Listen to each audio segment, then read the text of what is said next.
Qué gusto de nuevo que nos podamos encontrar para compartir juntos la palabra del Señor. Ya hemos oído la lectura bíblica que nos han hecho nuestros hermanos en el Evangelio de Mateo, capítulo 9, versículos 9 al 13. Aquí podríamos hablar bastante de lo que es el llamado que hace el Señor. Sin embargo, le he querido dar el título de Los sanos no necesitan al médico. Y aunque cuenta resumidamente de la conversión de Mateo ante el llamamiento de Jesús a seguirle, me ha llamado la atención el versículo 12 para este título. Los sanos no necesitan al médico. De todas maneras, déjenme decirles que de jovencito me impactaba escuchar resumidamente sobre la conversión de algunos de los misioneros o de las personas que habían sido llamadas al ministerio, dejando ellos sus trabajos, sus altos cargos o grandes ingresos por servir al Señor e ir a predicar la palabra de Dios. Y siempre reflexionaba yo, ¿cómo es posible que alguien que está cómodo, en nuestra reflexión muy natural y social, deje esa comodidad para ir a predicar la palabra del Señor? No lo entendía en ese momento, pero al paso del tiempo, Dios a través de su palabra fue dándome conocimiento. Mateo es un ejemplo de este tipo de respuesta al llamado que hace Jesús. Y a él no le importó cuánto ganaba en su trabajo de cobrador de impuestos. Lo importante en ese momento para Mateo o Leví era que Jesús le había invitado a seguirle. ¿Qué quiso Jesús decir con los sanos no necesitan al médico? Ese era el principio que los fariseos que criticaban no entendieron. Los fariseos eran como médicos que querían evitar todo contacto con la gente enferma. No la tocaban, recuerden que eran muy cuidadosos. En cambio, Jesús vino a tocar a los leprosos, a sanar a las personas que los religiosos apartaban incluso de su círculo social. Por supuesto, deseaban que la gente enferma se volviera sana, pero ellos no se arriesgarían a acercarse por temor a ser contagiados. Jesús quiso dar a entender que él había venido a rescatar a las personas que andaban en pecado, perdidas, sin esperanza, enfermas del alma. Hace un momento leía las noticias de lo que acaba de suceder en Haití y cómo los países se están movilizando y la mayor cantidad de personas que van en ayuda son médicos que están dispuestos a dejar lo que estaban haciendo en sus naciones para ir a ayudar a las personas frente a una circunstancia difícil de un terremoto. Y el Señor, que es el médico eterno, no solo sana lo físico, sino también nuestro ser por completo cuando nos ponemos en sus manos poderosas. Nosotros somos afortunados de que Dios llame a pecadores, y no solo a la gente buena y a la gente santa. No, Jesús vino justamente a demostrar eso. A él le interesaba acercarse a aquellos más necesitados, a los enfermos físicos, pero también a los enfermos del alma, a los enfermos espirituales, a los muertos en sus delitos y pecados. Jesús vino para beneficio de aquellos que entendieron su necesidad de él. Como dice Mateo 5:3, los enfermos y los pobres en espíritu. En cambio, los orgullosos que no ven la necesidad de Jesús, digamos los sanos, no se benefician de Jesús. Pero Jesús vino a sanar y a salvar aquello que se había perdido. Pero vamos al análisis del pasaje de hoy, Mateo capítulo 9, del versículo 9 hasta el 13. Para los judíos del tiempo del Señor, comer juntos era signo de amistad. La gente religiosa despreciaba a los publicanos, o sea, los que cobraban impuestos, porque en general no eran honestos en los asuntos de dinero. Y Mateo es considerado el autor de este evangelio que estamos estudiando, recuérdenlo. Él mismo está dando testimonio de cómo fue su conversión, aunque no gasta mucho tiempo ni texto. Vamos al versículo 9. Pasando Jesús de allí, vio a un hombre llamado Mateo, que estaba sentado al banco de los tributos públicos, y le dijo, sígueme. Y se levantó y le siguió. El Señor vio a Mateo ocupado en su trabajo. El Señor ve las actividades que cada ser humano hace. Algunas son sanas, otras no tan sanas. Pero Dios ve más allá de lo que nosotros hacemos, de nuestras posiciones en el trabajo o estatus en la sociedad. Él ve el corazón de cada persona necesitada. Pero imaginemos la vida de Mateo como cobrador de impuestos. ¿Qué cosas buenas y malas podríamos percibir en este tipo de oficio? Empecemos diciendo que él ganaba mucho dinero, pues cobraba los impuestos del Imperio Romano y tenía autonomía en la manera de ejecutar ese trabajo. Así que él hacía cobrar los impuestos y ponía una cantidad para sí y otra cantidad para el imperio.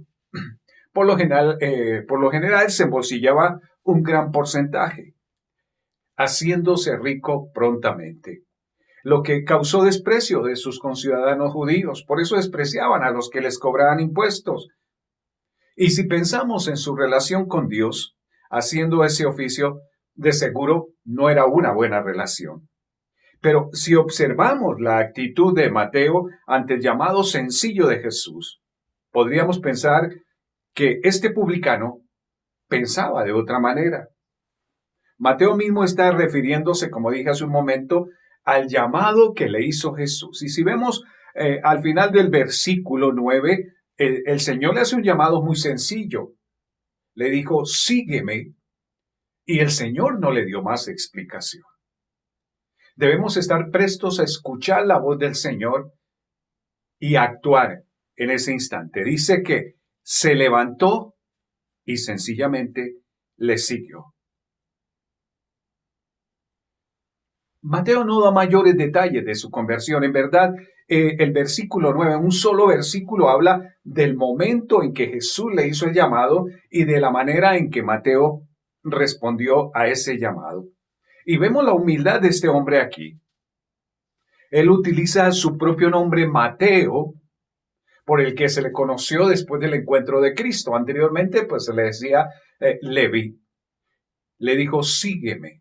Y se levantó y le siguió. La llamada o el llamado de Jesús a Mateo es asombroso y demuestra que Dios ama y quiere redimir a cada persona.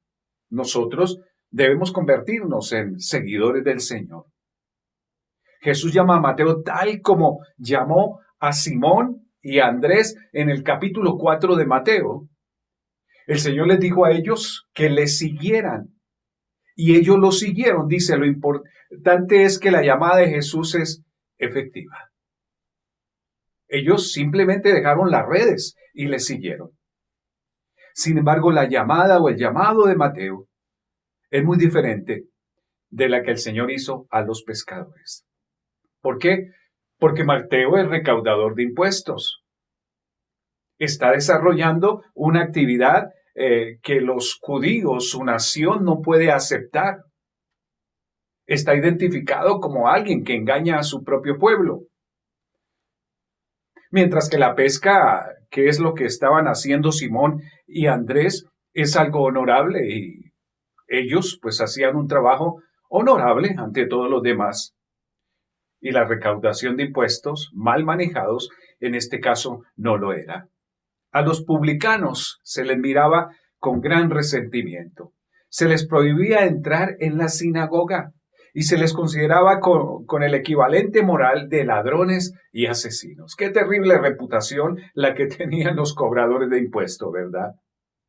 Pero me llama grandemente la la atención esos últimas palabras del versículo 9. Y se levantó y le siguió. ¿Ha escuchado usted el llamado de Jesús? Quizás Jesús le está llamando desde hace rato. Quizás usted no ha tomado la decisión de entregar su vida al Señor. Quizás tiene parientes cristianos que van a la iglesia, que se han bautizado, que conocen de Jesús, y usted mismo ha asistido a la iglesia o a algunas reuniones, o por primera vez está escuchando la palabra del Señor y aún no le ha entregado su corazón al Señor, pero el Señor le ha estado llamando y le dice, sígueme. Debemos hacer lo que hizo Mateo. Se levantó y le siguió. Aquí no habla Mateo que Dios o que Jesús en este caso le haya dado tanta explicación del por qué le llamaba y le haya prometido algo en cuanto a si respondía bien a ese llamado. Simplemente su corazón estaba dispuesto, a pesar de que tenía una mala reputación, estaba dispuesto para seguir al Maestro eterno. Y Mateo tiene que abandonar su puesto lucrativo, su oficina donde cobra los impuestos y sabiendo que nunca más lo va a recuperar. Por eso voy al ejemplo de cuando abrí esta exposición bíblica, que les decía que siempre me llamó la atención el testimonio de muchas personas que decían que lo habían dejado todos sus puestos, sus cargos, su fama, sus riquezas, para ir a predicar la palabra, aún en circunstancias bien difíciles. Al hacer esto, Mateo también se separa a sí mismo de su antiguo grupo de amigos. Cambia radicalmente su entorno. Eso es obedecer al mandato de Jesús. Recuerden que Jesús dijo que le siguiéramos, que le buscásemos, que nos pusiéramos el yugo junto con él.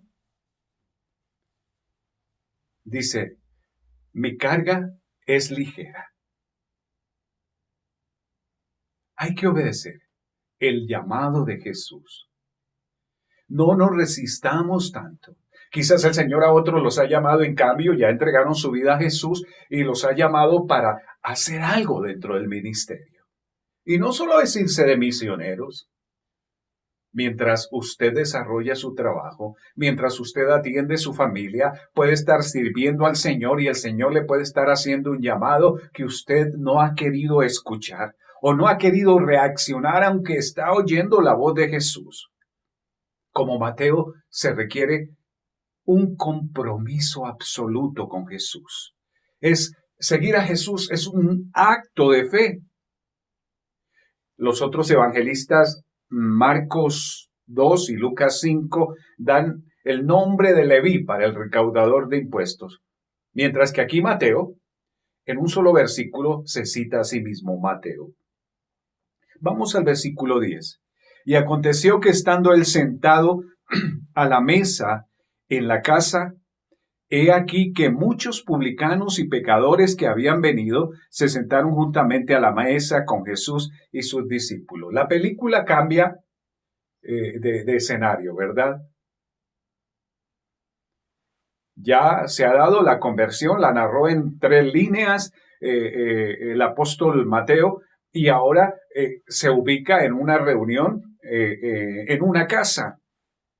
Y dice que Jesús estaba sentado con muchos publicanos, o sea, cobradores de impuestos, amigos de Mateo, socios de Mateo quizás, y pecadores.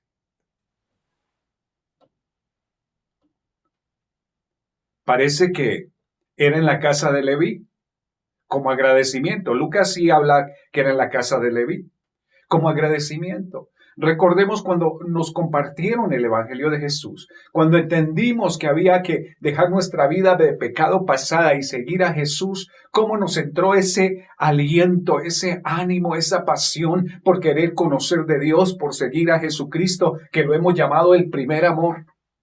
y dispuestos a hacer todo lo que fuera posible. Y parece que Mateo reaccionó citando a todos los que estaban cerca de él y a Jesús para, en medio de una cena, de una comida, compartir lo que estaba pasando en su vida o como agradecimiento al propio Señor Jesucristo. Los muchos publicanos y pecadores. Aquellos que están presentes allí parecen confirmar que es entonces la casa de Mateo. Era una lista natural de invitados para el recaudador recién convertido. Y cuando nosotros conocemos a Jesús como Señor y Salvador, a los primeros que debemos compartirle la palabra del Señor es a los que están en nuestro entorno más cercano, a nuestro cónyuge, a nuestros hijos, a nuestros padres, a nuestros amigos, compañeros de trabajo. Sí, no vamos a ser bien recibidos. Y la palabra lo dice, que sufriremos por el nombre de Cristo. Pero queremos compartir cuando viene la luz a nuestra vida. Parece que en ese espíritu de alegría y de agradecimiento es cuando Mateo invita a Jesús a su casa y a todos sus amigos a ese banquete. Y como en el caso de Zaqueo, ¿se acuerdan? El pequeñito, la salvación había llegado a la casa de Mateo. Versículo 11. Cuando vieron esto los fariseos, dijeron a los discípulos, ¿por qué come vuestro maestro con los publicanos y pecadores? Siempre está el comentario en contra. Siempre el enemigo va a querer desanimar al que ha decidido seguir a Jesucristo. Siempre aparecerán los obstáculos. Quizás, como dice la palabra, nuestros enemigos sean los de la propia casa. Pero bendito sea el Señor, que el Señor nos ayuda a seguir adelante y se van derribando todos esos obstáculos. Y al pasar del tiempo en nuestra fidelidad, en ese seguimiento a Jesús, vemos que los nuestros que empezaron a ponerse en contra, a ser nuestros adversarios por haber tomado la decisión de seguir a Jesús, llegan rendidos también a los pies de Jesucristo. Aquí vemos la reacción de los religiosos. Quizás Mateo, como tenía dinero, fue amigo de muchos de esos religiosos. Y esos religiosos, pues bueno, se veían beneficiados de alguna manera de las dádivas que quizás Mateo diera. Versículo 11, la parte B. ¿Por qué come vuestro maestro con los publicanos y pecadores? Los fariseos estaban ofendidos. ¿Cómo era posible que ese maestro, ese rabino, compartía la mesa y particularmente en público con pecadores, con gente despreciada, mal vista? Los fariseos se quejaban con los discípulos en vez de hacerlo directamente con Jesucristo. Aparentemente, ellos tenían miedo de comprometerse con Jesús de manera directa. Pero el Señor lo sabe todo. Y el Señor, el Dios hombre, Jesucristo, el Hijo del hombre, como dice la Escritura, escucha lo que está pasando ahí cerca de él. Versículo 12. Al oír esto, Jesús les dijo, los sanos no tienen necesidad de médico, sino los enfermos. Los sanos no necesitan médico, y lo sabemos. Los médicos están para atender a todos aquellos que han sido afectados. Y en esta época de pandemia es cuando los médicos han tenido que trabajar más en las últimas décadas, en los últimos siglos, exponiendo aún sus propias vidas, dedicados a las afecciones que se viven en este tiempo. Pero los que están sanos no acuden al médico. No es necesario. Jesús, sin embargo, escucha las preguntas de inconformidad de los fariseos y responde en este versículo 12 y 13. Los que están sanos no tienen necesidad de médico, sino los enfermos. Y luego les dice, andad pues y aprended qué cosa es misericordia quiero y no sacrificio, porque no he venido a llamar justos, sino pecadores al arrepentimiento. A eso vino el Señor, a salvar lo que se había perdido, a rescatar lo que se había perdido. Los fariseos pensaban que ellos estaban sanos, que ellos merecían el cielo por ser religiosos, que eran religiosamente puros y completos. Y en ese sentido es que el Señor dice, los sanos no necesitan médico. La salvación no puede llegar a los que se creen a sí mismos ya salvos o autojustificados. Y hay que tener cuidado, porque muchas veces puede venir a nuestra mente, a nuestro corazón algo así. Y Dios nos ha llamado para que compartamos su mensaje, para que le sigamos fielmente a Él y para que compartamos las buenas nuevas de salvación con otras personas, no creyendo que nosotros ya somos merecedores del cielo. La actitud de los religiosos hacia Jesús, por estar reunido con los cobradores de impuestos, amigos de Mateo, es de personas legalistas, que no pueden comprender lo valiosa que es una vida, que es un alma. La palabra dice que hay gozo en el cielo cuando un pecador se arrepiente. Qué valiosa es una persona para Dios cuando ésta se arrepiente. Y vale la pena hacer todo el esfuerzo para que alguien conozca las buenas nuevas de salvación y se convierta en un seguidor del Salvador del mundo. Los fariseos podían haber reaccionado de una manera muy diferente en esta cena. Ellos también hablaban sobre la hospitalidad y quizás trataban de practicarla. Y la enfocaban sobre todo hacia los más pobres, los más necesitados, como muchos grupos religiosos hoy en día sabemos que lo hacen. Pero despreciaban a quienes como Mateo no tenían mejor testimonio personal. Dios quiere salvar no solo a los sencillos y humildes, a los que menos posibilidades han tenido en esta vida, hablando de manera económica o de estatus, sino Él quiere salvar a los que están en los estamentos altos públicos, a los gobernantes, a todas las personas, a los que tienen dinero medianamente o mucho. Todos tienen la necesidad de conocer de Jesús, de escuchar el llamamiento de Jesús que dice, sígueme, y tomar la decisión de seguirle. El Antiguo Testamento enfatizaba que los israelitas debían separarse de las tribus paganas. El Salmo 1, por ejemplo, bendice al que no estuvo en camino de pecadores, ni en silla de escarnecedores se ha sentado. Y en 2 Corintios 6:14 el apóstol Pablo dice, no juntéis en yugo con los infieles. Nosotros sabemos que si andamos en malas compañías, esto tiene un efecto sobre nuestras vidas. Y tenemos algunos dichos, dime con quién andas y te diré quién eres. Y debemos ser muy cuidadosos, pero no quiere decir eso que nosotros no nos acerquemos a aquellos que necesitan del Dios eterno. Por el contrario, debemos hacer como Jesús. Desde luego, todos tienen derecho a conocer la palabra del Señor. Y el Señor en su sabiduría y en su soberanía, Él hace llamamiento para cada persona, ubicarla dentro de su plan de redención, para que llegue a algún grupo dentro de la sociedad, para que conozca las buenas nuevas de salvación. Y si tú aún no has respondido al llamado de Jesús, esta reflexión bíblica de hoy tiene que hacerte cambiar.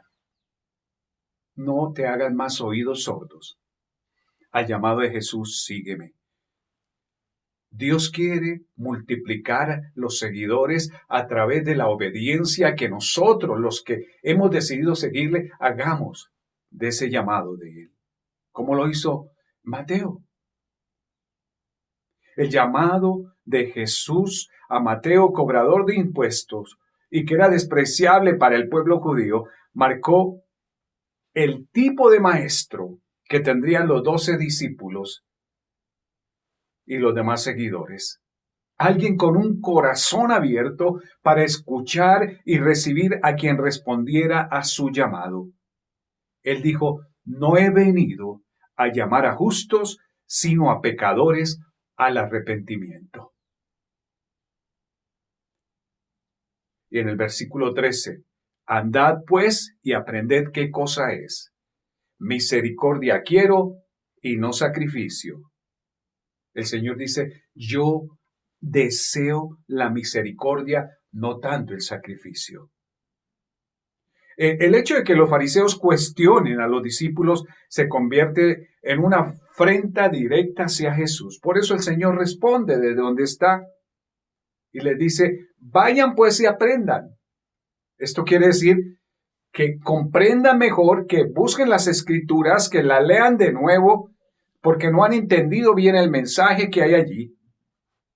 A pesar de que los fariseos, se suponía, enseñaban las escrituras, ellos aún no habían comprendido bien a los profetas. Y la cita que Jesús está utilizando, a la que se refiere, es Oseas 6, versículo 6.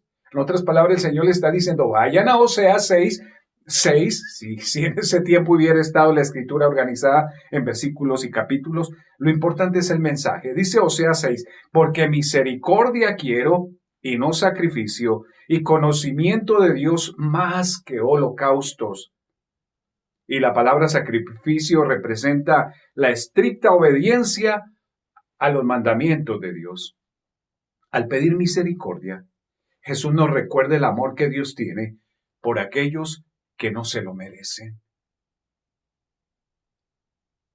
La pureza del rito, de la manera como nosotros elevamos nuestra vida ante el Señor, en nuestros cultos, en nuestros devocionales personales, en el seguir la palabra, aunque es importante, no es tan importante como el amor de Dios y el amor al prójimo. No he venido a llamar justos, sino pecadores al arrepentimiento. Estas son categorías que los fariseos usaban para encasillar a la gente. Ellos se enumeraban, se ponían entre los justos, por supuesto, y así es como la mayoría de la gente pensaba de ellos. Pero eran también pecadores. Pero eso ellos no lo veían. Por eso en la palabra, en Mateo 23 dice el Señor, diezmáis la menta y el eneldo y el comino, observando la ley hasta en su más pequeño detalle. El problema es que descuidaban lo que es lo más grave de la ley, que esto era el juicio, la misericordia y la fe. Y volviendo al versículo de Oseas 6:6, deja claro que el sacrificio para el templo requería menos de la persona que la misericordia. Y a veces nosotros quizás nos centramos en que damos los diezmos, en que damos las ofrendas, en que dedicamos tiempo para esto, en que oramos por las personas.